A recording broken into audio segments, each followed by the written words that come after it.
There's no feeling more intense than starting over.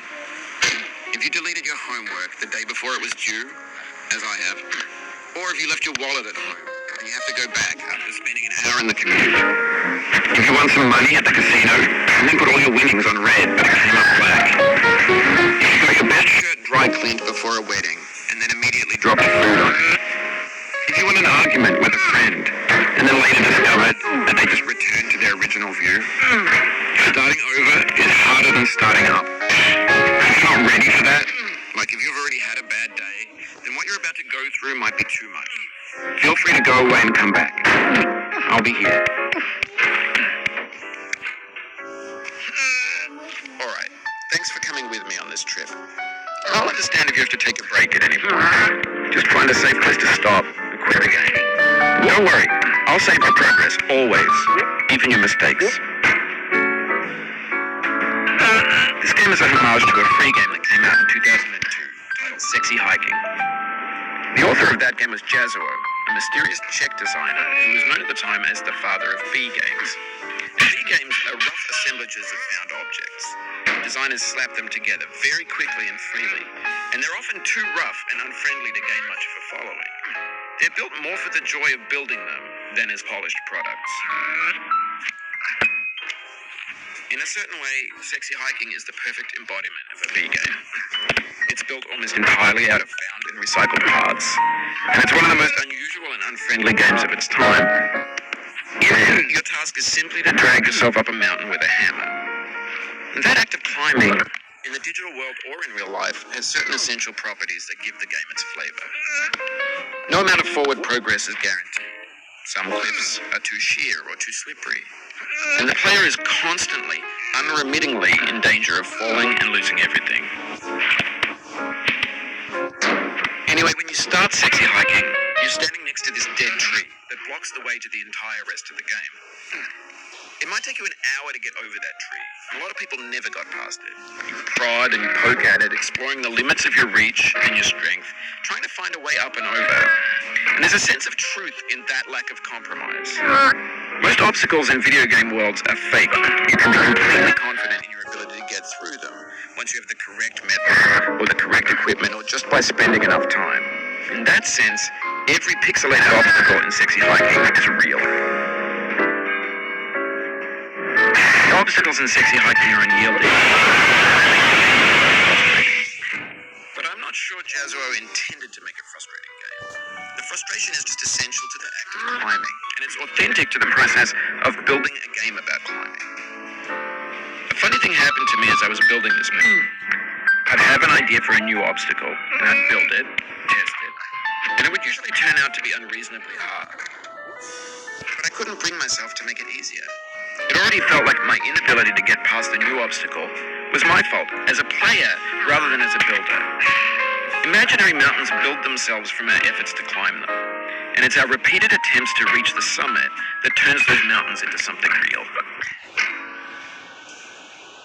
When you're building a video game world, you're building with ideas, and that can be like working with quickset cement.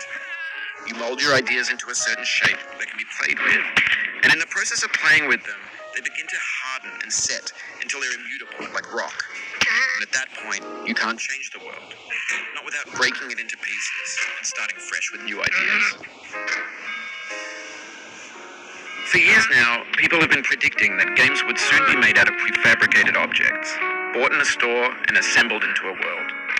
And for the most part, that hasn't happened, because the objects in the stores are trash. I don't mean they look bad or that they're badly made, although a lot of them are. I mean they're trash in the way that food becomes trash as soon as you put it in the sink.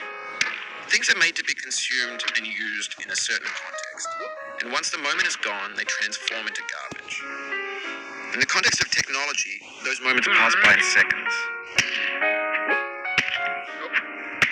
Over time, we've poured more and more refuse into this vast digital landfill that we call the internet.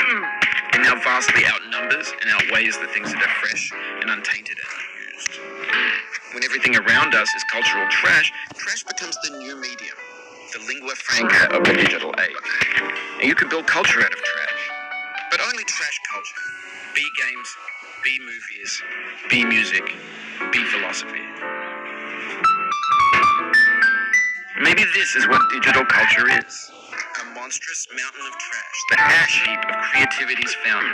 A landfill with everything we ever thought of in it. Grand, infinite, and unsorted. There's 3D models of breakfast, Gen X's fanfic novels, scan magazines, green screen Shia LaBeouf, banned snuff scenes on Live League.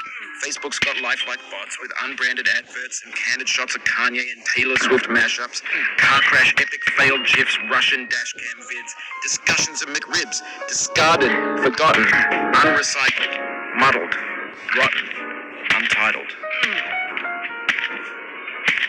Everything's fresh for about 6 seconds, until some newer thing beckons, and we hit refresh.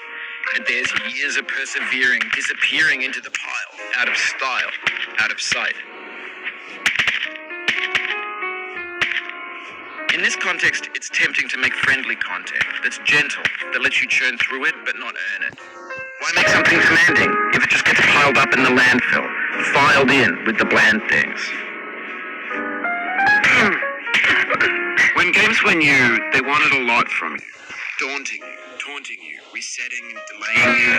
Players played stoically. Now everyone's turned off by that.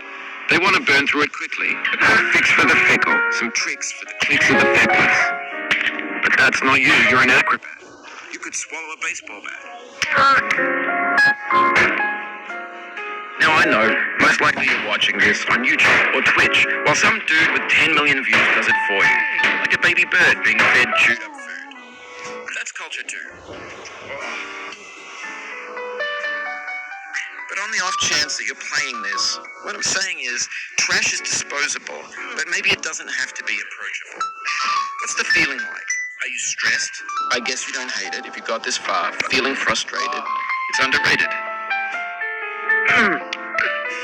An orange is sweet, juicy fruit locked inside a bitter peel. That's not how I feel about a challenge. I only want the bitterness. It's coffee. It's grapefruit. It's licorice. It feels like we're closer now. Composer and climber, designer and user. You could have refused, but you didn't. There was something in you that was hidden, that chose to continue. It means a lot to me that you've come this far, endured this much. Every wisecrack, every insensitive.